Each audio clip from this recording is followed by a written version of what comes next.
in the glistening belly of Manhattan. There is a place where reality gets scraped away and dreams get served on 24-karat gold plates. It's called Romanos, the crown jewel of a dining empire the press calls the Hayes Dynasty. Tonight, it glitters, as always. Laughter echoes, crystal glistens, and behind the swinging doors, Chef Nico bellows orders like a general leading his troops into battle. He rules this kitchen with an iron fist and a nose for perfection. His face is as weathered as a Parmesan rind, and his eyes cut like icicles.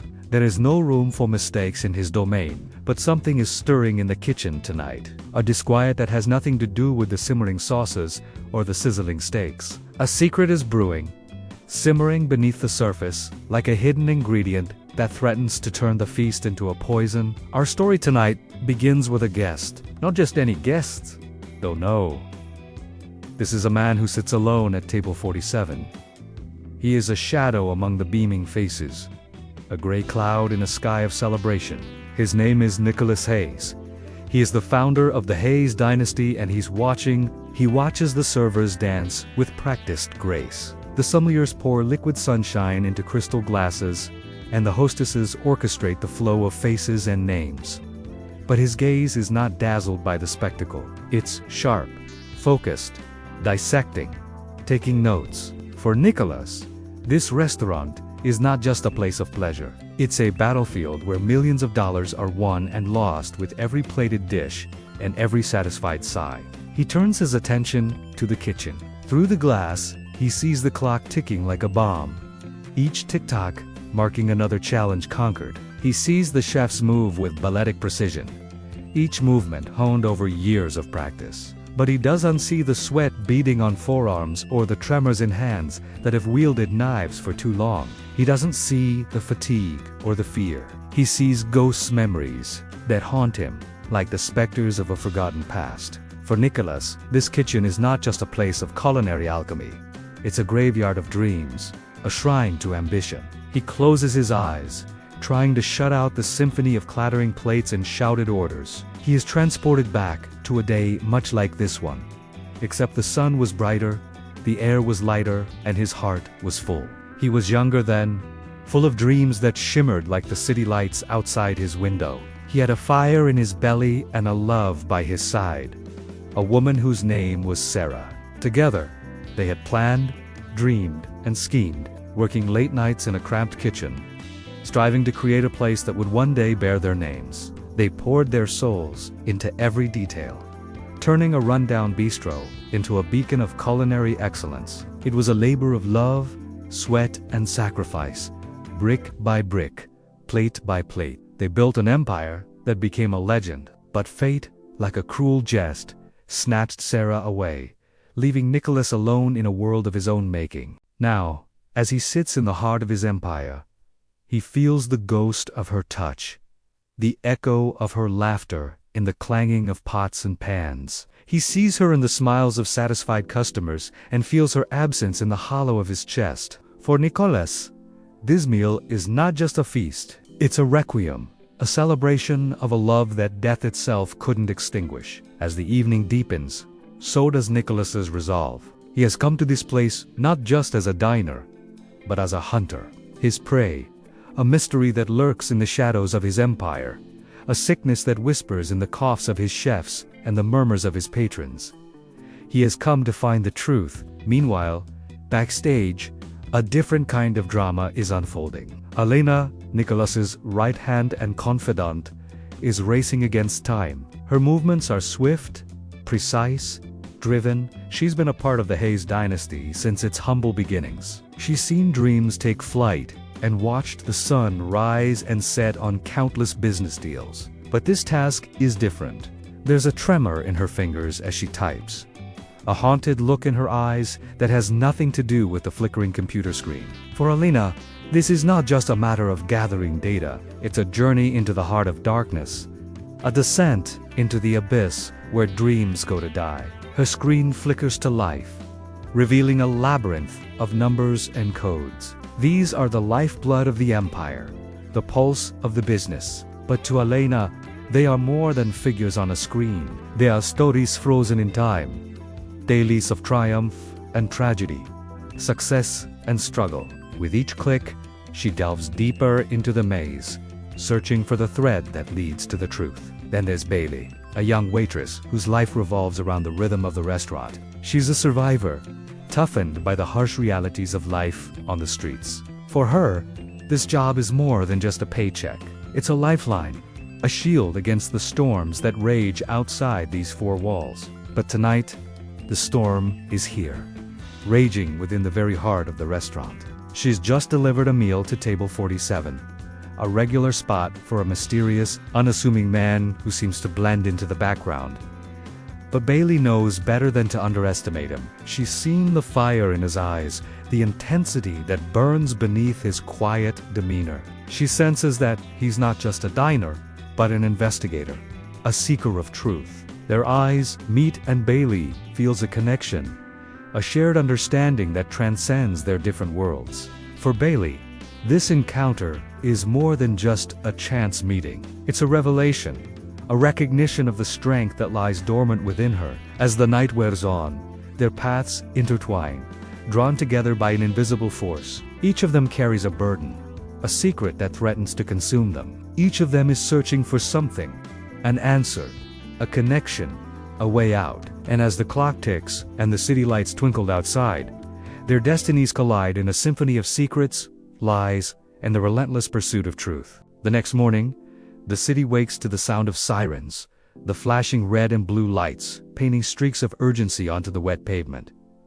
But inside Romano's, it's a different story. The kitchen is a hive of controlled chaos. Chefs dance with knives, their movements as precise and dangerous as a ballet. The air is thick with the aroma of fresh coffee and simmering ambition. In the dining room, sunlight streams through the windows, illuminating rows of empty chairs, each one waiting to be filled with eager diners. The tables are set, pristine and ready to be transformed into stages for new dramas, new triumphs, new tragedies. Behind the scenes, a different kind of drama is playing out. Elena hunches over a mountain of files, her brow furrowed in concentration. Every page she turns reveals a new layer of complexity, a new piece of the puzzle. That is, the Hayes dynasty. The numbers and codes swim before her eyes, blending into a cryptic message that she's desperate to decode. Meanwhile, Bailey stands at the counter, her eyes fixed on the coffee machine as she prepares yet another batch of caffeine fuel for the relentless engine of the restaurant. Her movements are automatic, her thoughts elsewhere. She's replaying last night's events in her mind, searching for clues, wondering who is watching her, watching us.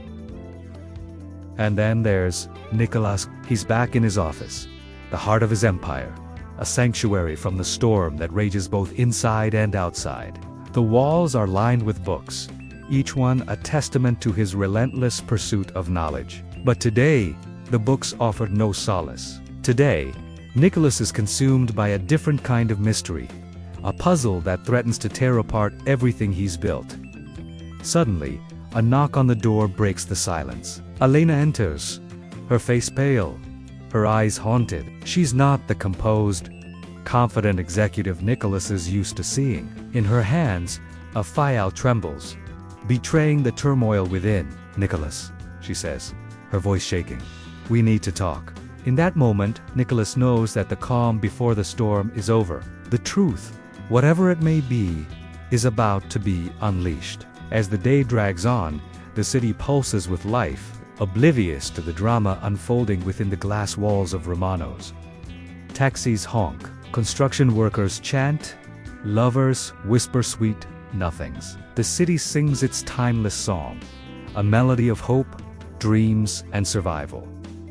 But inside, the music has changed. It's a dirge, a lament for a truth that's been buried for far too long. As the 6 months ago, I lost my wife. 6 months ago, Bailey lost her voice. I thought it was a case of survival, me clinging to my business and my money, Bailey clinging to her sister's life. But I found out there's another thing we both cling to. We both want justice. Hello, today we are going to talk about episode 6 of The Lincoln Lawyer, Season 1, titled The New Client.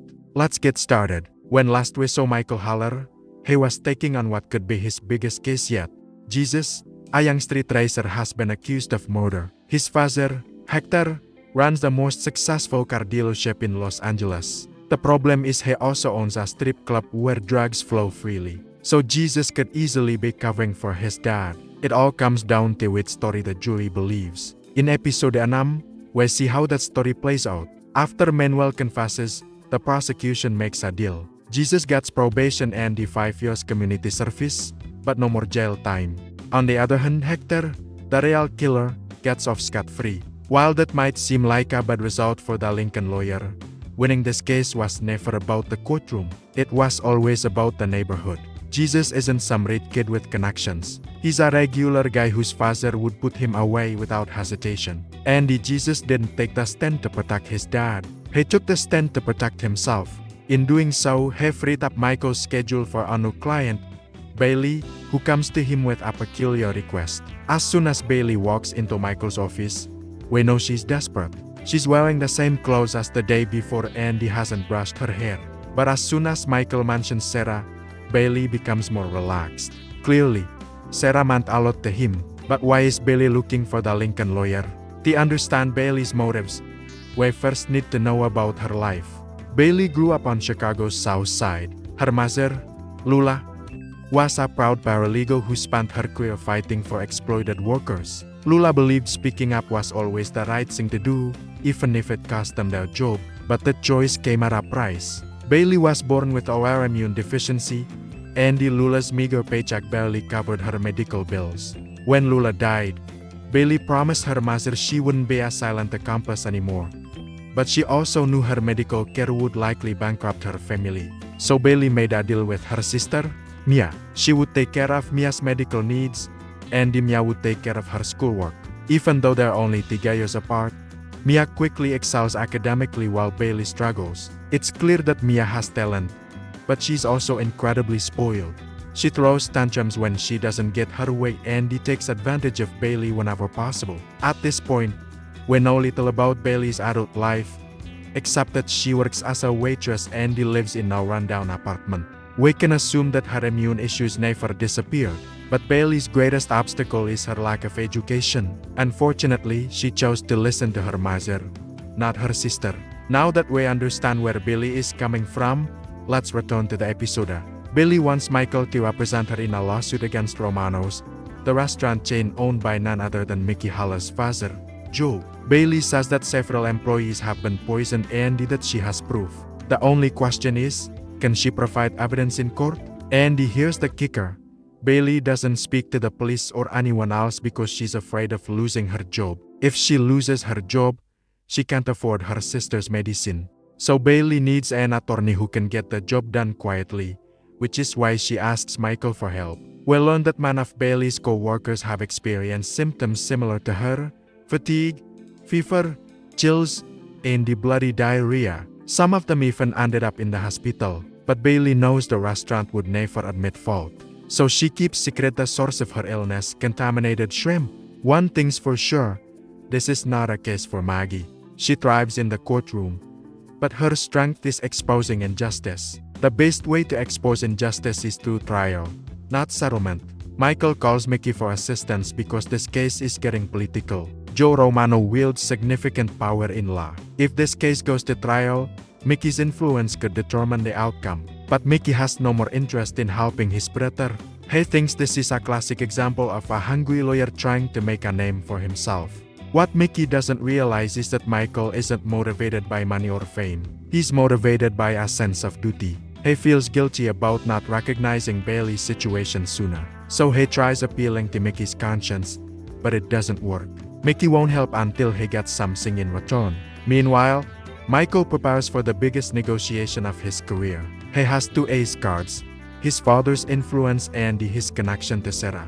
Michael figures that if he can convince Joe that he is willing to sacrifice his relationship with his son, Joe will agree to settle. Once Michael presents this option, Joe caves immediately. Michael secures Bailey a multi-million-dollar settlement and a public apology from the restaurant. While this case may not have gone to trial, it still exposed injustice. Thanks to Michael, Bailey and her sister can breathe a little easier. And thanks to Bailey, Michael rediscovered the purpose of his work. What did you think of episode 6? Which character surprised you the most? Let us know in the comments below. Now let's move on to the bonus material. You know, when he heard that Netflix was making a show about the Lincoln lawyer, he was skeptical. He loved Michael Connelly's books, but how could anyone capture the essence of Harry Bash Andy the Lincoln lawyer? Turns out Davide Kelly is the man for the job. Kelly has written some of the most iconic legal dramas of all time, including Ally McBeal, Boston Legal, and of course, The Lincoln Lawyer. Davide Kelly learned his craft writing for other people. After graduating law school, Kelly clerked for Judge Wallace Tashima Endau S. District Court for the Central District of California. After his internship, he returned to private practice before joining the staff of the Los Angeles County District Attorney's Office. By the time he was 30, Kelly had become the youngest chief of the criminal division in the office's history. Kelly worked for 7 years before deciding to follow his dream of becoming a writer. Kelly's first job was writing a series of television movies for CBS based on the novels of John Grisham. These included The Pelican Brief, The Firm, The Client, and The Chamber. Kelly wrote a screenplay for the feature film version of The Chamber, too. These projects gave Kelly the opportunity to develop his skills as a writer and to gain recognition in the industry. In 1992, he launched his own legal drama, The Practice, which ran for 9 seasons. From there, he created Boston Legal and the legal thriller Suits, among others. Kelly has received numerous awards for his writing, including 2 Primetime Emmy Awards, 4 Golden Globe nominations, and the Anne Edgar Award from the Mystery Writers of America. Now, Davide Kelly brings us The Lincoln Lawyer. And while the show has its differences from the books, it captures the essence of the characters and the spirit of the stories. The Lincoln Lawyer is available on Netflix now. And if you haven't already, we encourage you to check it out. Thanks for watching. Until next time, this is Hollywood Criminals. Hello, friends. The yellow light from Romano's kitchen spilled into the hallway, splintering across the tiled floors like wounds that never healed. Sir, in a staff storeroom rarely seen by guests, Bailey sat across from Declan. On the table, his glass still bore a ring of condensation.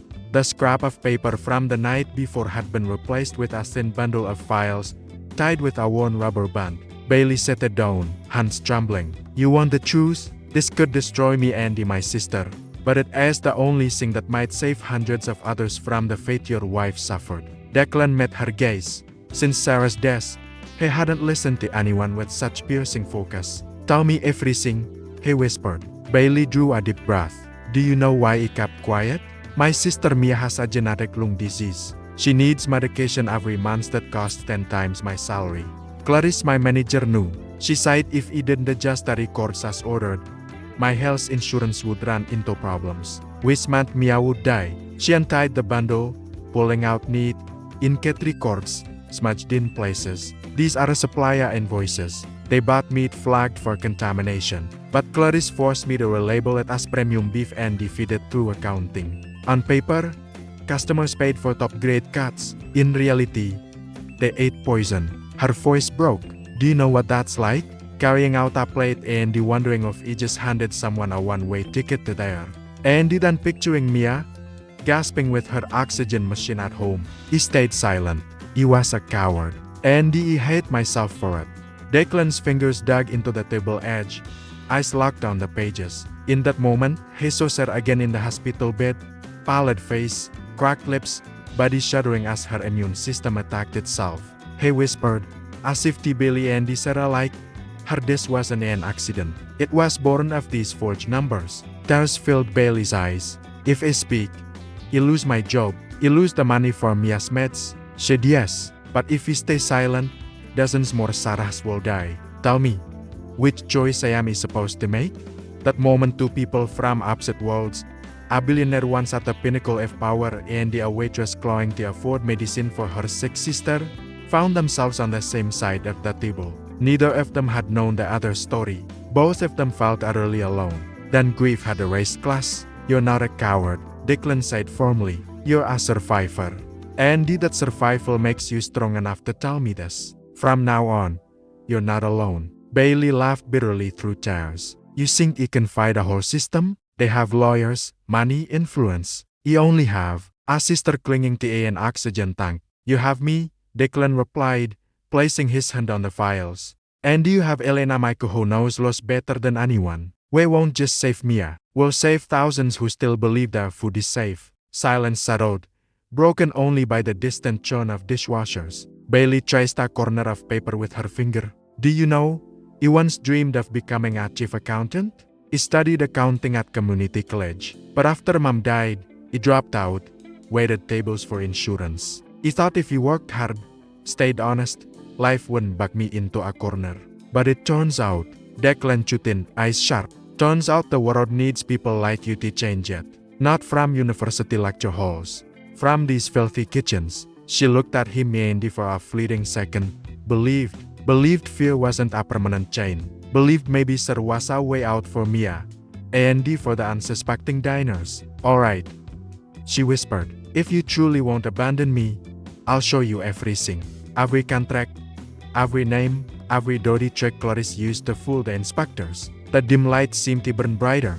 Two strangers had shaken hands as allies. That night, when Declan drove back to his court penthouse, he placed a bundle of files on the passenger seat like a relic.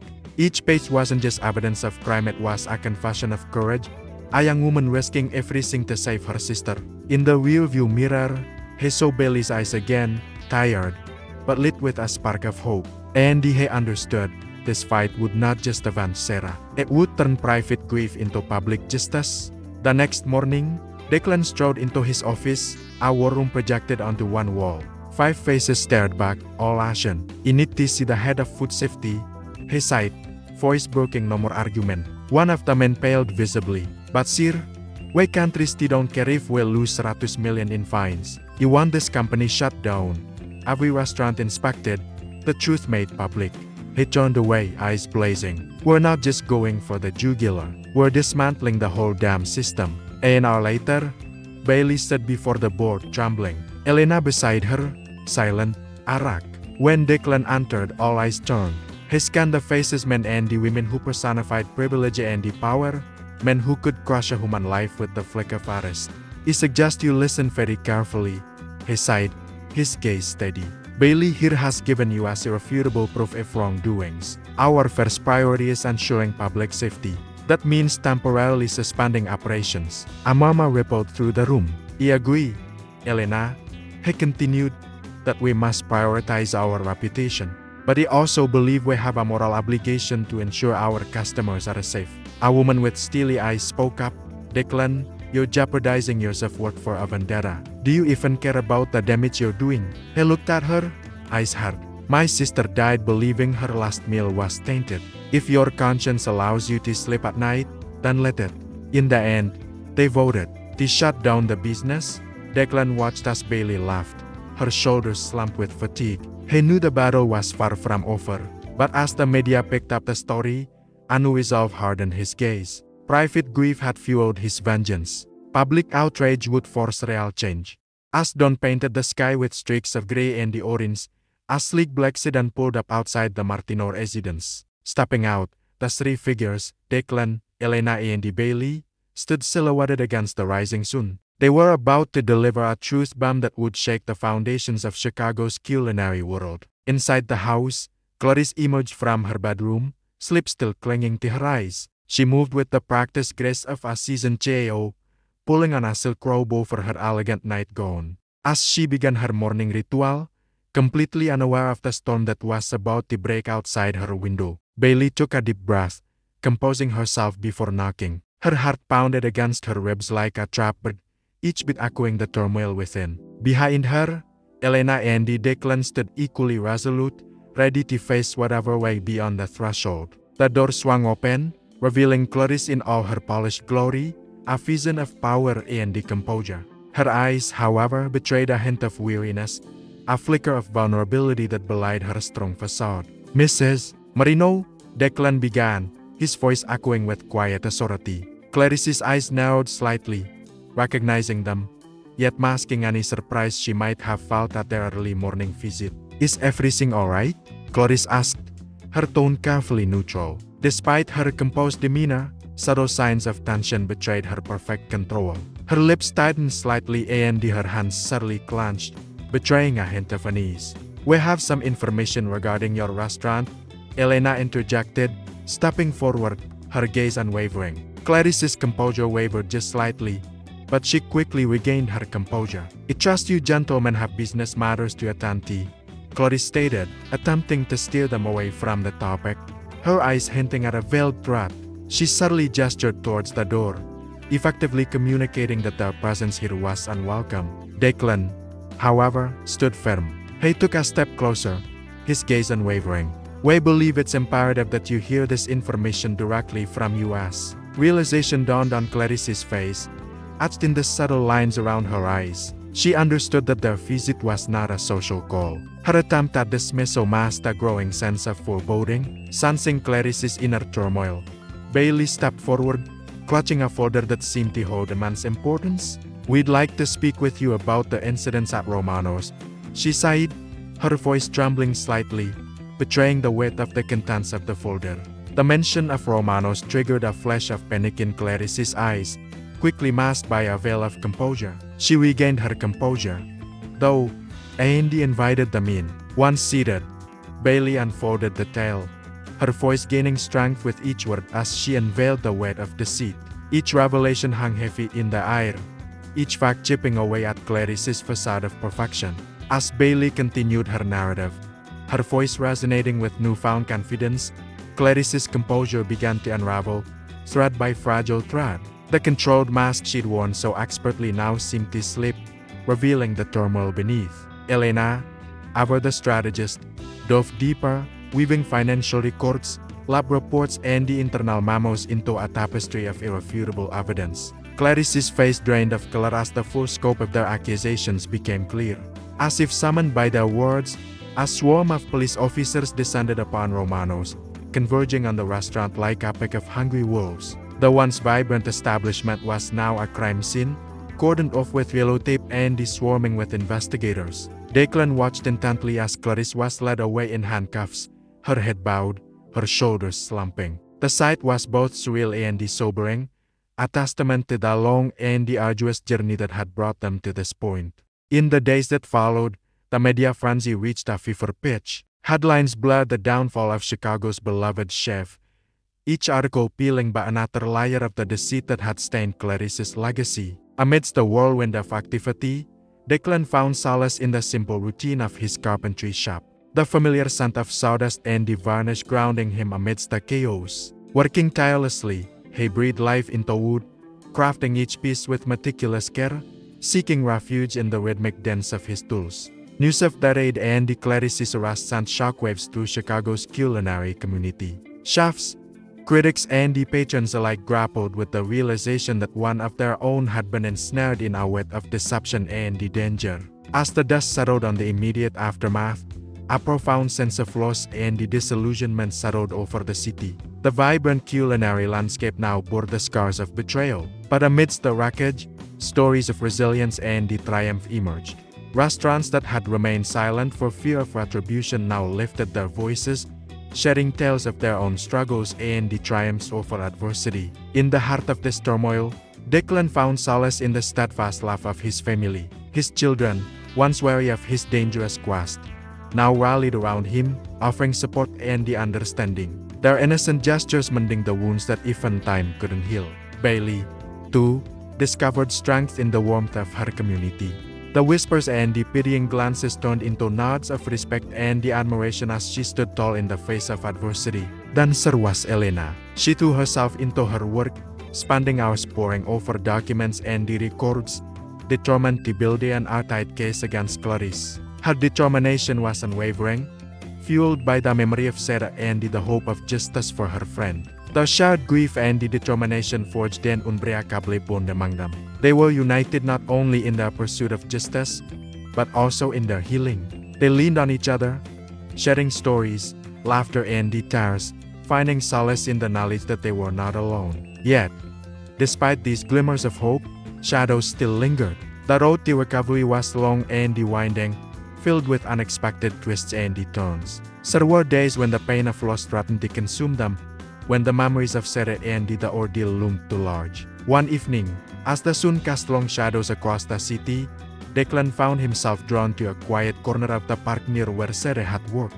It was here, amidst the rustling leaves and the gentle murmur of children at play, that the weight of their loss pressed down on him most heavily. As he sat on a nearby bench, lost in thought, a small hand slipped into his. Looking down, he saw Mia gazing up at him with eyes filled with innocence and worry. "Are you sad, Papa?" she asked softly, her voice echoing the unspoken question in his own heart. In that moment, Declan knew he could shield his daughter from the harsh realities of the world, but it would be a disservice to her spirit, to the legacy of her late mother. Taking a deep breath, he met his daughter's gaze, determination flickering in his eyes. "Yes, Mia," he replied, his voice thick with emotion, "but we'll be okay. Andy will honor Mama by being happy." With a gentle smile, he lifted his daughter onto his lap and he held her close, finding strength in the innocence of childhood. As the weeks rolled into months, the city slowly began to heal. The gaping wound in its culinary soul slowly started to close, replaced by a burgeoning determination to move forward. New restaurants sprouted, serving not just as eateries, but as testaments to the indomitable spirit of the community. Each dish became a celebration of life, each ingredient a tribute to the relentless pursuit of excellence. Andy asked for Declan. He found peace in the simplest of places, the warmth of his home, the laughter of his children, and the enduring power of love and remembrance. The scars of the past remained, but they no more longer defined him. Instead, they became threads in the rich tapestry of his life, reminding him of the strengths he discovered within himself and the bonds we forged along the way. The next morning, dawn spread over Chicago in a dull gray, as if the sky itself braced for judgment. Declan sat in his office, the folder and the USB from last night laid out before him. His eyes drifted from the falsified spreadsheets glowing on his laptop to the framed photo of Sarah at the corner of the desk. Her radiant smile seemed to urge and admonish him at once, "Don't delay any longer." Across from him, Bailey sat pale and sleepless, fingers clamped around a coffee mug Elena had given her. "He can't do this," she whispered, her voice tight with unshed tears. "If he walk into the FBI, they'll grill me with questions, demand sworn statements. My name will be in public records. Clarice will know exactly who exposed her. I fear for Mia." Declan leaned forward, his voice low but unyielding. "Bailey, last night you already chose this path. The moment we opened those files, you crossed the line of no more return. But remember, you're not alone. You have the money, the lawyers, the influence to shield you and your sister. What I need from you is the truth, and only you can give it." At the FBI headquarters, the glass and the concrete fortress loomed over them. As Declan and Bailey stepped through the revolving doors, harsh fluorescent light washed over her, leaving her feeling exposed. Special Agent Rodriguez, broad-shouldered and sharp-eyed, greeted them. "Mr. Hayes," he said, his voice measured.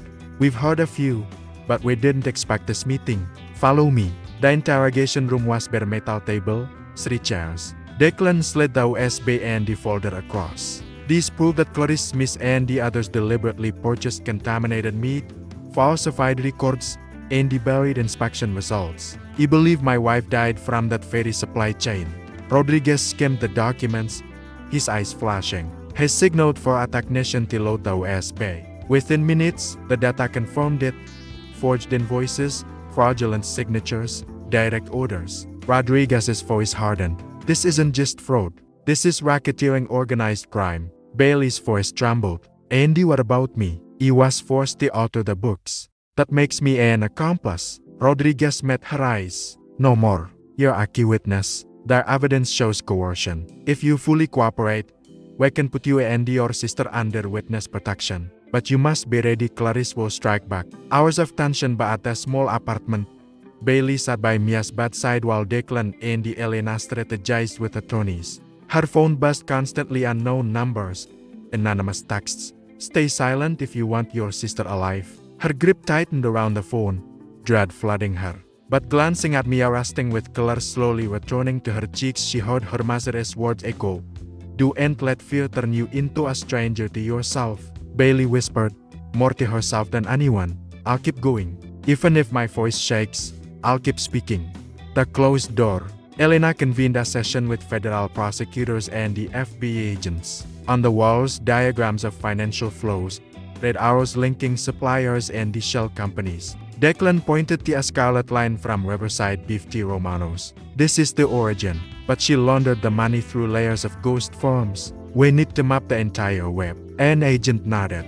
Mr. Hayes, to do that, we'll subpoena the Hayes Enterprises database, which means the press will learn of it.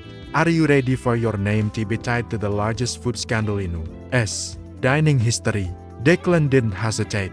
If the price of sparing other families my grief is my reputation, then I'll pay it. Bailey sat quietly, then lifted her chin. If necessary, I'll testify. I'll describe every order Clarice forced me to alter. But he begged one thing, keep Mia safe. Rodriguez replied firmly, we'll move both of you to a safe house. Clarice won't touch you. The counterattack. News of the FBI probe leaked. Clarice struck back immediately. She fed the press a narrative. Declan was staging a story to blame underlings for his wife's death. She hired elite lawyers, threatening counter-suits for defamation. Headlines exploded. Restaurant mogul Hayes in tainted food scandal. $3 billion empire faces collapse. CEO blames staff to mask his own failures. Bailey stared at the TV, stricken. They'll paint you as liars. Declan's hand settled on her shoulder. Let them talk. Their evidence will speak louder. He lost Sarah to silence. He won't be silent again. Nightfall. That evening, 3 figures sat at a cramped kitchen table. Declan, Bailey, Elena. Between them lay copied files, the weight of their shared vow unspoken. Tomorrow the true battle would begin. Outside, rain tapped against the window, just as it had the night Sarah died. But this time Declan wasn't alone. He had Bailey, a young woman who dared confront her terror. He had Elena, his loyal partner. And above all, he had a cause greater than himself, to protect lives not yet stolen. In the depths of his opulent dining room, Declan had found an old photo album. Sifting through glossy pages, he found Sarah on a first date, both of them beaming, unaware of the life about to unfold. He traced her smiling face. How did we get here? The question echoed the one that haunted Bailey. Why? Why had Clarice chosen her? What had the CEO hoped to achieve? Bailey knew the answer. As a child, she'd witnessed her father's business dealings, the casual bribery, the underhanded contracts. It was normal to her, but seeing it through Sarah's eyes, she understood the corruption's true cost. Still, why had Clarice manipulated Bailey? Was it mere greed or something more sinister? Bailey found herself drawn into the mystery, eager to unravel it. Not just for Declan and Elena, but for the memory of the woman she once was before the darkness consumed her. Their pasts were intertwined with Sarah's, bound by secrets and lies. Now they faced a future shaped by Clarice's web of deceit. With each passing moment, the stakes grew higher. Clarice had struck the first blow, painting them as liars and jeopardizing their hard-earned alliance. But Declan, Bailey and Elena were ready to fight back. They had nothing left to lose. All they had to gain was the truth. The coming days would be a reckoning, exposing the darkness that lurked beneath Clarice's empire. Yet amidst the looming shadows, there was hope. In the unity of 3 souls, each marked by loss, a determination burned brighter than any scandal. United, they would dismantle Clarice's reign, brick by treacherous brick, until justice, like dawn, broke through the night. That morning, Chicago woke to a storm of headlines, on hotel lobby TVs, on digital news feeds, even on local radio. One name echoed again and again, Declan Hayes. Restaurant tycoon Hayes tied to tainted food scandal. Was the billionaire's wife's death truly food poisoning? Romano's manager claims Hayes fabricated a tragedy to absolve himself. Bailey sat in the FBI's safe apartment, eyes glued to the screen, each word cut like a blade. Before the cameras, Clarice appeared, immaculate blonde hair coiffed, sweet pressed sharp. She stared straight into the lens, voice crisp. Mr. Hayes is desperately looking for someone to blame for his personal grief. We, the dedicated managers, are now scapegoats for his sorrow. Bailey shook, whispering, she's twisting it all, turning you into a madman, me into a liar. Behind her, Declan stood with arms crossed, his eyes still cold. Don't worry. Tomorrow, before the state congress and the nation, will bring the truth to light, and she'll have nowhere left to hide. The hearing the state capitol was packed. Reporters crowded shoulder to shoulder. Cameras lined the chamber walls. Lawmakers, prosecutors, and the health officials filled their seats. Declan sat at the witness table, Bailey beside him, face pallid but eyes resolute. Across the room, Clarice leaned back smugly, lips curled in a smirk. The gavel cracked. Today's hearing concerns allegations of food fraud and concealed health violations in the Hess restaurant chain. Declan rose, in a plain suit, without pomp. His voice rang firm. 6 months ago, I lost my wife to food poisoning. At the time, I believed it was an external failure. But today, I bring evidence that her death is directly tied to my own restaurant system, where individuals like Clarice Smith knowingly pushed contaminated meat into our kitchens to save costs. I'm not here to clear my name. I'm here because thousands of other diners have been, and will be, victims. Gasps rippled through the hall. Cameras flashed like lightning. Clarice chuckled disdainfully. Mr. Hayes, how convenient to spin your tragedy into theater. But Way, who truly ran operations, never received any order to buy bad meat. If mistakes happened, they were systemic and you are the system's head. Bailey clenched her fists, then stood. Every eye turned to her. Her voice trembled at first, then steadied. My name is Billy Thompson. I worked as a waitress at Romano's. Andy was the one forced to alter records, to hide invoices for tainted beef. Clarice called it smart savings. I call it organized killing. The chamber fell silent. As Senator leaned forward. Do you have proof? Bailey held up photocopied pages. This is Clarice Smith's handwritten order to continue purchases even after inspectors flagged it. Jolly. I kept copies knowing one day they would be needed. Down-masking Clarice shot to her feet, scoffing. She's lying. A waitress knows nothing about accounting. At that instant, the screen behind them lit up. Agent Rodriguez, prepared, played an audio recording. Clarice's voice filled the chamber. Don't worry, Bailey. If you want your sister's meds, keep the books clean. Patients who can't bear die. Diners who get sick won't be traced. That's smart business. The hall erupted. Lawmakers pounded gaffles for order. Clarice froze, face draining white. This is doctored. Declan stepped forward, voice thundering, no more. This is the truth. You didn't just steal my wife's life. You gambled with countless families, treating human lives as disposable. You poisoned trust itself. The cameras caught every bead of sweat on Clarice's forehead as police moved in. Handcuffs snapped shut on her wrists. She shrieked, "How you'll regret this. The system is bigger than you think." The release. Bailey collapsed into her chair, sobbing. Declan handed her tissue. You did it, not just for Sarah, but for everyone still alive. She nodded, whispering, Andy for Mia. My sister can finally breathe in a safer world. Applause spread through the chamber, not for a billionaire, but for a young woman who risked everything to tell the truth. Behind the scenes, Elena approached with another folder. This is only the beginning. Clarice wasn't alone, but thanks to today's testimony, a door is open for a full investigation.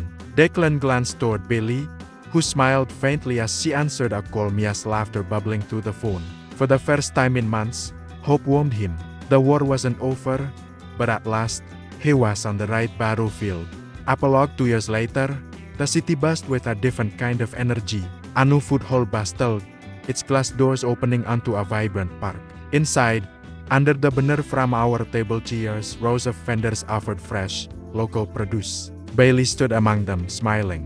Her sister Mia, cheeks flushed from the sun, handed out samples of their family's spicy mustard. We couldn't do this without you, sis. That day in court, you gave us back our voices. Bailey squeezed Mia's hand. I did what I had to. After Clarice, my job was to make sure no more one could ever control our lives again. Their father, Tom, joined them, eyes twinkling. Looks like your plan worked. You found your spice of life here. He gestured to the man beside him, a burly biker type with a chef's-talk perched atop his leather jacket. Actually, he met Big Tony when he ordered 5 crates of our mustards. Said they reminded him of his Italian grandmother. Next thing you know, he's helping me set up this stall. Bailey laughed, nudging Tony, who grinned. It takes all kinds. Who? Cops, bikers and billionaires. He winked at Tom, who knew your girl had such a knack for business. All eyes turned to see Declan approaching, his gaze steady as he scanned the crowd. When he spotted them, a smile touched his lips. He walked toward them, a small bouquet of wildflowers in hand. Bailey's heart skipped a bit. As he drew closer, Declan stopped beside her, handing her the flowers. His thumb brushed hers, sending a jolt through her. He wanted to thank you for the day. Without you, none of this would be possible. This new market, these new beginnings. Bailey blushed, taking the flowers. It was my job to help you find the truth. But you know, maybe it was also fate. Who would have thought a billionaire and a waitress could find so much common ground? She glanced at Tony, who was regaling a group of kids with tales of his famous chili cook-offs. Then back at Declan, whose eyes were fixed on her. The world seemed to fade away. It was just them, their shared past, their uncertain future. And for the first time in a long time, Bailey felt a sense of belonging. A warmth that had nothing to do with the summer sun. The city of Chicago that night glittered like a spilled bottle of champagne. All its 10 million stories reflected in the glass towers. But inside one of those towers, in A&F Bay safe apartment overlooking the twinkling city, only one lamp burned. A small disc light. It cast a warm circle across the room where two figures sat in comfortable silence, each wrapped in their own thoughts. In the corner, Declan sat perched on the edge of a chair, idly tracing patterns on the dust motes dancing in the light. His usually impeccable suit was rumpled, his tie loosened. For the first time in a long time, he was relaxed, at ease. Across from him, Bailey cradled a steaming mug, her usual uniform of scraps replaced by sweatpants and a hoodie. Despite the casual clothing, there was a fire in her eyes, a vibrancy that Declan found magnetic. The silence wasn't awkward, but comfortable, allowing each of them to exist in their own little worlds without feeling the need to fill the space with noise. For Declan, memories flickered, Sarah laughing, the tilt of her head when she argued with him about his work, the soft curve of her cheek against his when they watched movies at home. A smile touched his lips. Even in this, she filled his thoughts, his heart, his life. Suddenly, Bailey stirred, her gaze flickering up to meet his. You know, she began, her voice soft. That night when he wrote that note, he almost didn't send it. He thought it was foolish, naive even. What made you do it? She asked, turning back to the city lights. What made you decide to step in? Declan followed her gaze. It wasn't just your note. Truthfully, I'd already been considering it. Your message was the nudge he needed to take action. He paused, realizing how much he owed this woman, this single mother who fought harder than anyone he'd ever known. Bailey, I owe you more than he can say. If it weren't for you and your daughter, he wouldn't be here, at least not in the same way. Bailey finally turned to him, a hint of vulnerability in her eyes. Don't mistake it, Agent Hayes. He wasn't trying to make things perfect for you. He was fighting for my daughter, for myself, for our future. I guess what happened to Sarah touches me too. He lost someone important to me, my sister, years ago. And sometimes I feel like I've spent my whole life making up for not saving her. So I get why you have to do this. But I want you to know it doesn't go unnoticed. What you're doing here, giving this community a chance, a better chance. He nodded, understanding dawning on him. You're not doing it to make me look good. You're doing it for the people, for the memories, for the hope of a better future. He stood, extending a hand to help her up. So let me ask you, Bailey, what do you think we can do for each other, for everyone here? Her lips curved into a smile. Well, first off, call me Bailey. And as for the rest, I'm gonna need some help cleaning up this mess that is Hayes Enterprises. I want to bring back the diner, make it a cornerstone of this community again, a place where families can gather without fear. An anchor. We need anchors around here. Declan squeezed her hand. And you shall have your anchor. We'll start, sir, but I need you to promise me something. Bailey turned serious, meeting his gaze. Anything. Never stop believing in me, even when I falter. Remind me of who I am and what I can be. She chuckled. Oh, Agent Hayes, you're incorrigible, but alright. I promise. Now let's get started. He got a lot of plans for the city. As the days went by, the scope of Bailey's vision for Grandview became clearer. Every plan was rooted in community, safety, trust. The first order of business was reopening the diner. Bailey chose a manager, someone honest and warm.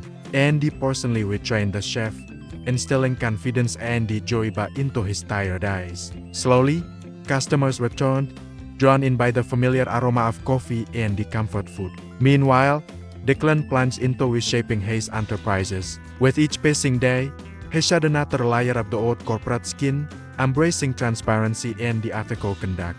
It was slow, painstaking work, but as departments reported back with improved policies, a lightness seemed to settle over him. He circulated among the employees, listening to their concerns, their ideas, becoming a familiar face instead of a distant CEO. Then came the day when Billy called Declan to the newly refurbished diner. Sunlight streamed through the windows, illuminating rows of happy faces enjoying their breakfast. As Bailey handed him a cup of coffee, her smile was radiant. "This is just the beginning, Mr. Hayes. Imagine what we can do when we work together." He took her hand, surprised by the warmth spreading through him. "You haven't felt this hopeful in a long time." "Thank you, Bailey." Suddenly, a commotion at a nearby table broke their moment.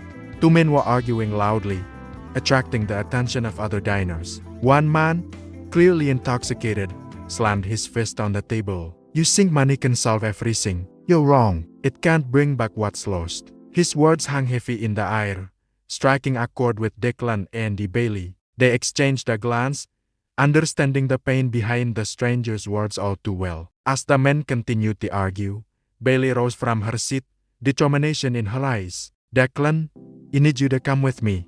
He followed her to the commotion, a sense of foreboding settling over him. Bailey calmly approached the arguing man, her voice a soothing balm in the tense atmosphere. "Excuse me," she began, "but he couldn't help but overhear your conversation. Perhaps he can help." The intoxicated man scoffed. "Help? You don't know anything about my problems. Money has ruined my life. It took my son away from me." He gestured vaguely at the man he was speaking to. "See, my boy here, he had a heart condition. He had the money for an operation that could have saved him, but it was too late. I couldn't get to him in time. He died waiting for me." The other man shook his head sadly. "I understand, sir. I truly do. But it sounds like you blame yourself, not money." The man looked up sharply, anger flashing in his eyes. "What do you know about it?" The stranger's eyes softened as he looked at the compassionate exchange between Bailey and the man. "He does have a point, Jake. It wasn't the money's fault. It was mine. It should have been sir sooner." Bailey placed a comforting hand on Jake's arm, her touch gentle yet firm. "It's okay. It's not your fault. Sometimes no matter how much we love someone or how hard we try, we can't always prevent tragedy. But," she added, her voice firm, "we can choose how we move forward. We can choose to honor our loved ones by cherishing those still with us, by making the most of every moment and by helping others in their own struggles. Or we can give into bitterness and regret. The choice, Mr. Hayes, as they say, is ours." She turned to the man, offering a warm smile. "So which will it be?" The man hesitated, his eyes glistening with unshed tears.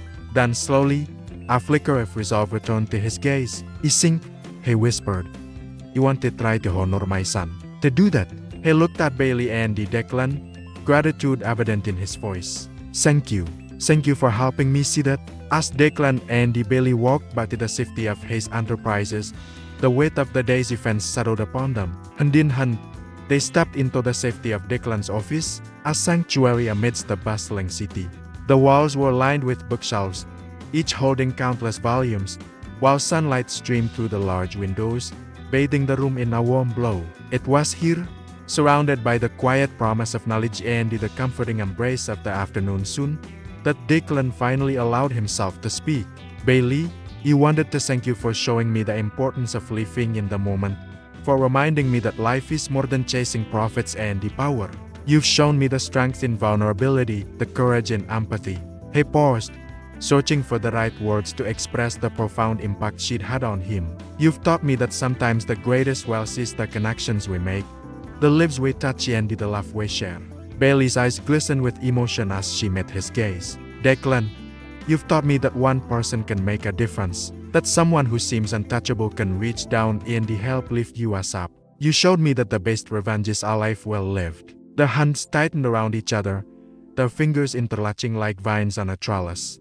The unspoken question hung in the air between them, a silent acknowledgement of the connection they shared, a bond forged in shared grief and tempered by their individual strengths. As the sun dipped below the horizon, painting the sky in hues of orange and purple, they knew that their paths had converged for a reason. They had found solace and strength in each other's company, proving that even in the darkest of times, hope Andy healing could bloom. Together, they would continue to navigate the complexities of their lives, forever changed by their encounter and bound by the promise of a shared future. Bailey paced her hotel room, the plush carpet doing little to muffle her steps. Every hour, every minute, she checked her phone, hoping, dreading a new message from the unknown number. Then it came, another threat, another chill. He knows too much. You can't keep him alive. Who was he? Her mind reeled, then snapped. Was it about Mia? Had they found her sister? A strangled cry escaped Bailey. Then, steeling herself, she dialed the only number she could. In his 50th floor Hayes Enterprises office, the phone chewed through the quiet hum of the city. Declan answered. His voice, low and resonant, rumbled through the receiver. It doesn't matter if it's money, power or leverage, Bailey. Tell me what you need to fight back. Now, standing before the glass wall, watching the city's blaze of lights, he saw not just the reflection of towering buildings, but Bailey's frightened face. Night winds swept through Chicago's streets, carrying the bite of winter. In his 50th floor Hayes Enterprises office, Declan stood before the glass wall, watching the city's blaze of lights. After the hearing, after the applause that felt like release, he thought calm might finally follow. But victories in hearing rooms were only the beginning. Enemies never surrendered quietly. The first text came just past midnight. A string of numbers. The message short, stay silent if you want your sister alive. Her chest tightened. She bolted upright, rushing to Mia's room. Her sister still slept peacefully, breath steady. Yet fear had already rooted inside her. The next morning, he found a plain envelope on his desk. Inside was a photograph. Mia sitting in a neighborhood park. Scrawled words beneath, we know where shoes. Bailey froze. Polly, they'll never stop. Clarice has hands everywhere. He gripped her shoulder. Voice iron hard. You're not alone. From now on, we move together. Meanwhile, in a rented apartment on the city's edge, Clarice plotted. Arrested during the hearing but bailed out through lawyers and the loopholes, she refused to accept defeat. Papers littered the floor. An open laptop glowed nearby. On the screen, a live feed of Bailey leaving her hotel, the morning sun glinting off the glass facade. Strike the weak spot, she whispered, eyes hard. That girl and her sick sister, that's the key. Then she unleashed her next wave of attacks, posts painting Bailey as Hayes' mistress, claiming she had been paid to fabricate the scandal. From behind the veil of anonymity, Clarice watched the post take flight, grow, echo. Fake accounts multiplied, each strike chipping away at Bailey's credibility. A waitress climbing into a billionaire's bed, one post screamed. 3 days later, as Bailey left for Hayes' headquarters, reporters swarmed. Flashbulbs exploded, voices jeered. Are you using Mr. Hayes? Did you falsify records for promotion? The barrage of questions hit like stones. Bailey's hands shook, her face drained. Color drained from her cheeks. She stumbled, her legs suddenly weak. Declan pushed through, shielding her with his body. Enough, she owes you nothing. He pulled her away, his jaw set, eyes blazing. But inside, he knew Clarice's narrative was seeding doubt. That night, Elena dropped newspapers onto the conference table. If we don't counter this, our reputation dies before justice lands. Clarice's final play is to destroy Bailey's credibility, the one witness who matters most. Her voice echoed in the cavernous space as Declan stared out the window at the city, the very heart of Clarice's empire. The question wasn't how could they stop her, it was how could they stop the damage she'd already done. For Clarice, perception was reality. And right now, the scales were tipping dangerously in her favor. Later that evening, as Declan sat alone in his office, the phone on his desk lit up. A name flashed across the screen. A name synonymous with power, control, secrets. His father, a ghost from his past he thought he'd buried. Why was the man who'd abandoned him at 18 now reaching out? Could Clarice, knowing his past, have something to do with it? He hesitated, the phone feeling heavy in his hand. Should he answer? Should he expose the past that threatened to eclipse the present? As the seconds ticked by, the weight of the decision pressed down on him. Would picking up that call lead to answers, or would it unearth more pain than he was ready to confront? His fingers hovered over the screen, the past and the future hanging in the balance. The call ended, unanswered, leaving Declan in the darkness, wrestling not just with his past, but with the fear that it might be resurfacing to shatter the fragile peace he'd built. Declan's decision later, Bailey sat alone in the kitchen, staring into a cold cup of tea. Maybe it was wrong to drag you into this. I'm just a waitress. You're risking an empire for me. Declan sat across from him, gaze steady. No more, Bailey. He lost Sarah because he stayed silent. He won't repeat that mistake with you. Clarice wants you to believe you're insignificant, that your truth doesn't matter. But it's precisely because you dared to speak that the system trembled. You are their greatest fear. Tears blurred her vision. You really believe I'm strong enough to fight them all? A faint smile touched his lips. Not just strong enough. You're the reason he still believes in a future.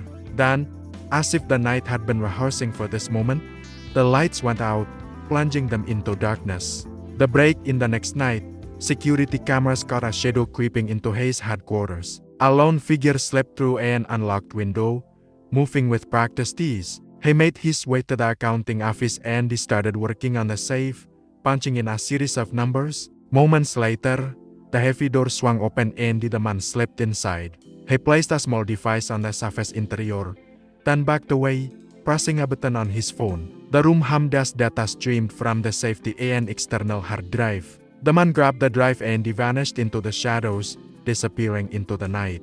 By the time police arrived, the intruder was gone. An external hard drive of key records was missing. Elena cursed. Clarice still has allies inside. This isn't just a legal battle anymore, it's war. Declan slammed the table. If they want to erase evidence, we'll create new evidence, public, undeniable. Tomorrow, it go before the press. The public confession the next day. ASIAF reporters and the camera crews gathered outside the Hayes building. Inside a conference room, Declan took a deep breath, adjusting the microphone in front of him. Polished suits were replaced by a simple white shirt. His sleeves were rolled high, revealing forearms corded with tension. Bailey stood behind him, a small figure dwarfed by the massive media presence. The room buzzed with anticipation as Declan stepped up to the podium. Yes, he began, his voice resonating through the room. I am the CEO of Hayes Enterprises. And yes, violations happened under my watch. I take responsibility for letting greed run unchecked, for allowing people like Clarice Smith to poison our kitchens. But listen to this, he sighed, turning to face Bailey, who was dabbing at tears in her eyes. It was our waitress Billy Thompson who had the courage to bring the truth forward. If anyone here deserves your trust, it is her. The room went silent. The only sound the soft sniffles from behind the podium. Declan continued, his voice unwavering. He knows there will be those who say he orchestrated this to avoid blame, that he used Miss Thompson to divert attention from myself. Let me be clear. My only consideration right now is the truth. A reporter called out, Mr. Hayes, can you confirm? But Declan cut him off. You have answered my questions. My statement is over. He turned to Bailey, offering her a reassuring nod before leaving the room. Outside, the media frenzy reached a fever pitch. Bailey, escorted by Elena, fought back tears as camera flashes popped. One reporter shouted, Miss Thompson, did you know about the secret recordings? But Bailey shook her head, her own story yet to be told. That night, the television blared in the background as Clarice paced her hotel room. Her phone rang. It was time for her final move. She dialed the news network, her voice laced with urgency. You have explosive evidence that Hayes planned this cover-up. He can prove it. You need a live interview. Tonight. The desk, Miss Smith. We ran your story last night. It helped boost our ratings, but we haven't verified the authenticity of the tape. Clarice laughed, a harsh, humorless sound. Too late. I'm sending it to all the major networks. See for yourself. She hung up, a cruel smile curving her lips. As the news channels prepared to broadcast Clarice's taped confession, Bailey and Elena entered Declan's office. Exhaustion and worry etched lines on Bailey's face. The weight of the past week pressed heavily on them both. Suddenly, the television blared to life, capturing everyone's attention.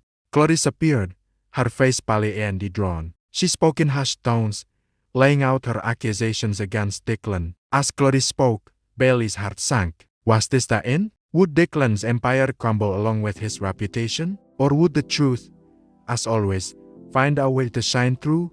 Morning broke over Chicago under a sky heavy with gray. News outlets, TV stations, Social media lit up with one announcement that Clarice Smith's former Hayes Enterprises manager promises shocking revelations in a live interview tonight.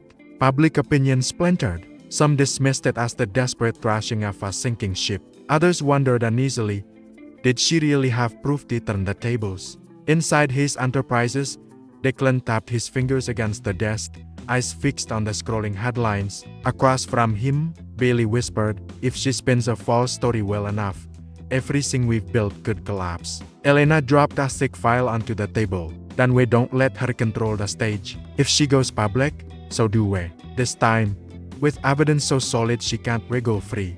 The broadcast that evening, the studio was jammed with reporters. Clarice walked in, immaculate in a tailored suit, fire burning in her eyes. She began, voice sharp, you've all been deceived. Declan Hayes staged a tragedy to shift blame for his wife's death. Andy, that waitress Billy Thompson, was paid to play the hero. Here's the proof. She held up a folder, waving forged documents with fake signatures. Cameras zoomed in. She straightened triumphant. But then the studio doors swung wide. Declan, Bailey, Andy, Elena strode in, flanked by two FBI agents flashing badges. The air froze. The counter-strike. Declan stepped onto the stage, voice cutting through the static. Enough, Clarice. The game ends here. Elena connected her laptop to the projector. Behind them, screens lit up with authenticated files, FBI seals, independent lab reports, and altered data. Every page lined up perfectly with the invoices Clarice had tried to bury. These so-called documents she's showing you, Elena declared, are forgeries. And here straight from her own computer are the originals. The speakers crackled. Clarice's voice filled the studio in a recording. Do it, Bailey. Keep the books clean if you want your sister's mates. Diners get sick. No more one traces it. That's smart business. The audience gasped. Reporters scrambled to capture every frame. Clarice staggered back, color draining from her face. The truth revealed. Bailey stepped forward, holding a faded photograph. It showed her mother, Patricia, seated beside Sarah Hayes at a food safety seminar years earlier. Her voice broke. My mother died from the same bacteria Clarice protected. Sarah Hayes, Declan's wife, died too. We thought they were isolated tragedies. They weren't. We were bound by the same crime. Tonight, we refused to stay silent. The studio fell silent and almost sacred pause. Then Bailey continued, her voice growing stronger. Tonight, we refused to stay silent. The phone lines lit up. The chat exploded, trending worldwide. Within hours, Clarice's lawyer released a statement flatly denying the charges, calling them character assassination. Bailey didn't care.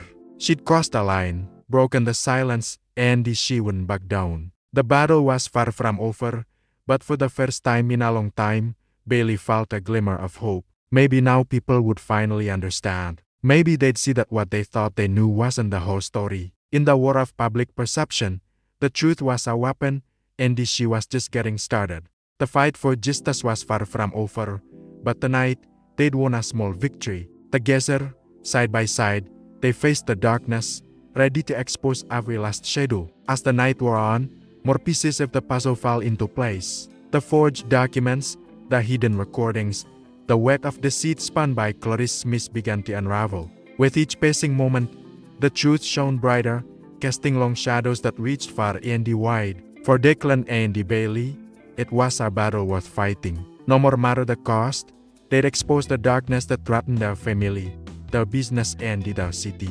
They'd reclaim the narrative, piece by piece, until the dawn of another day. The studio audience sat spellbound, their faces illuminated by the giant screen behind the host. On it, Clarice Smith's carefully constructed world was crumbling. No more, Clarice shrieked, thrashing, they're liars. He was just following orders from higher up. But the FBI agents moved in, snapping handcuffs over her wrists. The metallic click rang like a gavel. Declan stepped forward, his gaze unwavering. It doesn't matter if you were coerced, he sighed, his voice echoing with quiet strength. You chose to remain complicit. You are guilty. Clarice struggled against the restraints, her eyes wild. You have lawyers. You can't do this. We are well aware of your legal standing, FBI Director Whitman chut in, his tone booking no more argument. But your reign of deceit ends today. You will face justice. As they led Clarice away, all eyes turned to the man beside Declan. Even through the shock and the grief, There was a dawning realization in his slumped shoulders and the bloodshot eyes. Then, as if awakened from a dream, he straightened, lifting his chin. He looked at the camera, his voice hoarse but determined. No more one stands above the truth. He began, his words resonating with power. No more profit is worth a human life. Let this be a warning to every corporation that puts greed above ethics. The studio erupted. The audience was on their feet, their cheers shaking the very foundation of the building. Outside, the news spread like wildfire. Social feeds exploded with support. Justice for Sarah, Justice for Patricia trended worldwide. Each hashtag a testament to lives ruined by Hayes Enterprises' toxic practices. But in the studio, Declan fought back tears. He wanted to scream, to curse the fates that had dealt them such a cruel hand. Instead, he whispered a prayer for the departed, for Sarah, for Patricia, and for all the nameless souls lost to Clarice's insatiable greed. When the initial shock subsided, the questions began. How had Declan uncovered the sweat of deceit? What had driven him to expose his family's darkest secrets? As Declan shared his journey, the world listened, horrified yet inspired by his courage. In the ensuing days, the walls of Hayes Enterprises crumbled. One by one, Clarice's accomplices were brought to justice. The company's stock plummeted, its reputation in tatters. The arrests sent tremors through the corporate world, a stark reminder that the pursuit of profit could no more longer overshadow ethical boundaries. Then, as suddenly as it began, it ended. Clarice sagged, overwhelmed, her empire of lies in ruins. She was led away, her head hung low, the weight of her crimes pressing her down. Outside, amidst the swarm of reporters, Bailey found solace in Declan's hand. "Did we really do it?" she asked, her voice trembling. He squeezed her hand, his eyes softer than the California sun. "We didn't just bring down a criminal," he sighed. "We honored those we lost and opened a door for those still living." As the applause died down and the lights dimmed, Elena met Bailey's gaze. "Come home," she whispered, extending her arms. And in that embrace, Bailey felt years of tension release. It was a homecoming, a return to the warmth of family that she had yearned for. All her life, when they arrived home, Mia ran into her sister's arms, relief spilling into laughter. For the first time, Bailey felt air filling her lungs without fear. The night was filled with quiet conversations, the kind that mended broken bones and realigned hearts. With each shared secret, each tear, they drew closer, becoming more than sisters by blood. They were each other's anchors. The next morning, the world woke to new headlines. Clarice Smith arrested for fraud, manslaughter, witness intimidation. The arrest sent shockwaves across the country, a stark reminder that no more one was above the law. Then came the announcement that Hayes Enterprises would undergo a complete overhaul, a move that surprised man. The company revealed the formation of an ethics and transparency board with a mandate to reshape the company's culture. And at the board's head, Bailey Thompson. At the press conference, Elena spoke firmly. "A company survives only when it puts people before profit. This is our new path." Declan watched from behind the podium, his gaze fixed on Bailey. He saw the same quiet strength in her eyes that had led him through the darkest days, the same determination etched on her lips. He had seen her wrestle with her conscience, had watched her grow from a timid waitress to a woman ready to confront the giants of industry. As the questions from the press began, Bailey remained calm. She had faced down Clarice Smith and the Hayes family name. These questions were a mere formality. Her answers were firm, her voice steady as she laid out the steps toward a more ethical future for Hayes Enterprises. Then, as abruptly as it started, it was over. The room emptied, the cameras turned off. Declan approached Bailey, a ghost of a smile touching his lips. "Well done," he sighed, his voice rough with emotion. She turned, her cheeks flushed, her eyes shining with the reflection of the morning sun. No more longer was she the timid waitress who slipped a note under a glass, afraid to speak up against her boss. Now she stood as the face of courage, carrying Sarah's legacy forward.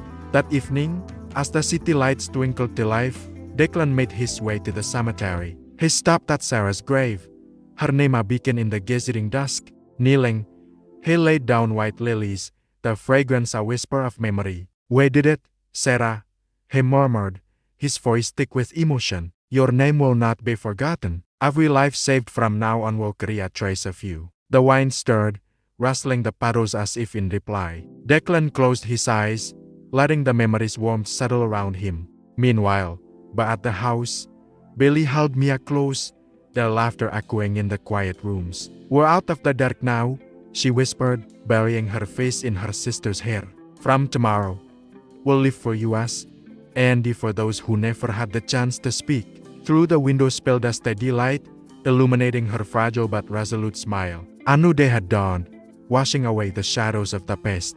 The closing note resonated through the city, through the hearts of those who had dared to dream of justice. A dream that had seemed so distant, yet had bloomed into reality. The morning sunlight poured through the wide windows of their new apartment, painting the base walls in soft gold. On the dining table sat a steaming cup of coffee, a glass of milk, and a linen napkin embroidered with lilies, the flowers Sarah had loved most. Bailey sat nearby, her hair loose, her face radiant, no more longer the exhausted waitress she once was. Beside her, Mia laughed freely, breathing easily without the burden of an oxygen tank. Across from them, Declan watched quietly, his eyes reflecting a peace he had thought lost forever. It had been a long road to healing, a path they walked together, each step a choice to move forward, to remember and to hope. The apartment, modest but warm, carried tokens of those who came before. On one wall hung Sarah's smiling portrait in a wooden frame. Beside it, a photo of Patricia Bailey and Mia's mother. Between them, a new picture, Bailey, Mia and Declan together at the launch of the Sarah and Patricia Foundation, a non-profit dedicated to healthcare access and witness protection. Declan brushed his hand across the frames. "We've walked a long road," he murmured. "Loss threatened to consume US, but it also led US here to one home." Bailey's voice trembled, but held firm. "Mom used to say the important thing isn't the family you're born into, but the way you choose to love one another." Declan looked at the two women who had brought him back to life, quite literally breathed life into him. How could he have been so blind? All those years consumed by grief. He had failed to see the strength and the spirit in those around him. Sarah would have been proud of them, of how they honored her memory by helping others. And Patricia, her fierce, vibrant daughter, she would have reveled in the joy Bailey and Mia found. He squeezed Mia's hand, grateful for her honesty, for showing him the importance of living each day to the fullest. He turned to Bailey, his heart swelling. It had been her unwavering belief in him, her fierce loyalty that had given him the strength to keep going. No more words were needed.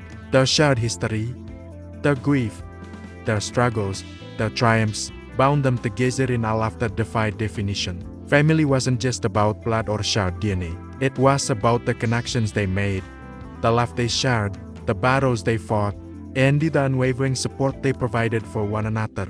He loved them both with every fiber of his being. They were his chosen family, his lifeline, his reason to keep going. And he knew, with a certainty that defied logic, that this was only the beginning of their story. Months later, Mia stood on stage at a national food safety conference. She wore a simple red dress, her cheeks glowing with health. "You once believed I'd die young, like my mother," she told the audience. "But one day my sister spoke the truth out loud, and the truth kept me alive. Today I stand here breathing because courage has the power to save lives." Applause thundered from the audience. Declan felt tears break his eyes. He knew Sarah would be proud that the child once tethered to an oxygen machine now carried a voice that inspired a nation. That winter, Declan returned to Sarah's grave with a bouquet of white lilies. He knelt in the snow, his voice steady. "You thought my heart froze the day you left. But Bailey and Mia gave me another chance. I haven't replaced you, Sarah, no one could. But your love lives on. Every meal we share, every project that saves a life, every laugh that echoes in our home, it's all you. I've learned that love isn't about holding on, it's about planting seeds, letting them bloom in new forms." A soft breeze stirred, rustling the lilies like a whispered reply. And in the quiet of his heart, he heard Sarah's voice echo, "Thank you for loving my kiddos. You gave them roots to grow and the wings to fly." As the snow fell around him, blanketing the world in white, Declan felt a profound sense of peace. It's been a while since he shared a complete story with you all here.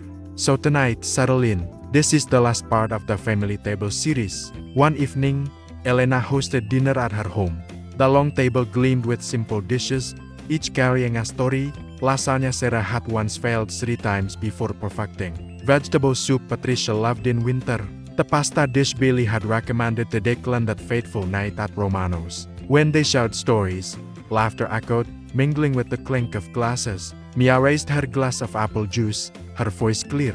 To everyone we lost, Mom, Sarah, and the countless families of victims. But also to you as the ones who chose not to end the story in silence. Glasses clinked, candlelight shimmered across faces marked by grief, yet now lit with hope.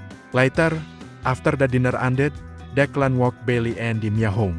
At the doorway, Bailey hesitated. Declan, I don't know what the future holds. I've lost so much. I'm afraid to believe in happiness again. He gently took her hand. So heavy, but maybe that's why holding on to each other matters more. He can't promise smooth roads, only this: I'll walk with you and with Mia until the end. Tears welled in Bailey's eyes, but they were tears of release. She nodded, whispering, then let's rely on how to believe in family.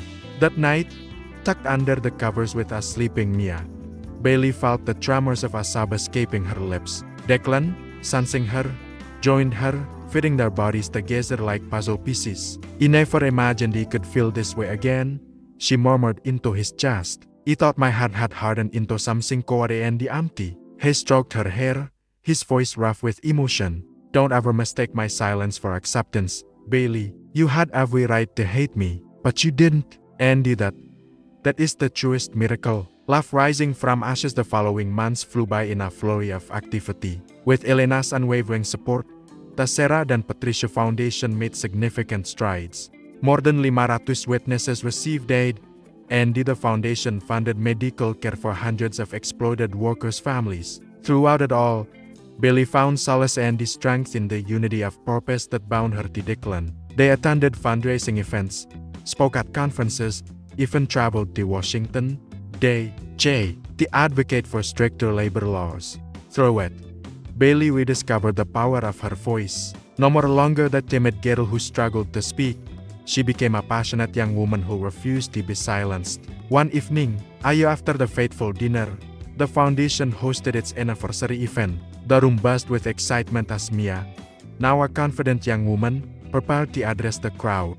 She took a deep breath, her gaze sweeping across the faces of the supporters. I was once a girl breathing through a tuba, she began, her voice echoing through the hall. My world was filled with pain and fear, but you all reached out, offering not just help but hope. Today, he breathed through conviction that justice isn't a distant dream, but something we create every day. We may not be able to rewrite the past, but we can author a future where exploitation and abuse are not just fought, but prevented, where every child can grow up knowing their rights, their worth, and that their voice matters. The hall erupted in applause, waves of sound rolling like the tide. As the evening drew to a close, Bailey and Declan sat in the front row, their fingers entwined. They watched Mia interact with guests, her spirit as radiant as the lights that twinkled above them. In that moment, they knew their family, though forged in the fires of unimaginable loss, had become a beacon of hope, a testament to the indomitable spirit of love and resilience. The legacy blossoms. Years turned into a decade. The Sarah dan Patricia Foundation continued to grow, expanding its reach and impact. Under Bailey and Elena's leadership, it became a global initiative, empowering countless children and workers worldwide. As for Mia, she pursued her passion for law, graduating top of her class and joining a prestigious firm dedicated to human rights. One evening, as the sun dipped below the horizon, casting long shadows across the city, Bailey stood by the window of the foundation's glass headquarters. Beside her, Declan leaned, his arm around her shoulder, his gaze fixed on the bustling city below. Maybe miracles aren't about escaping the dark, he whispered, but learning to kindle light within it. Bailey turned to him, her eyes shining with tears. Love never disappears, Declan. It only changes shape. Sometimes it takes the form of courage to face the darkness, sometimes resilience to keep moving forward, and sometimes it's the strength to hold on to hope even when all seems lost. Our love, Declan. That's our true inheritance, the love that binds us, guides us, and heals us. And in that moment, they knew they had found their miracle. It wasn't the absence of pain or suffering, but the enduring light carried forward by hearts brave enough to love, The hope Andy to heal.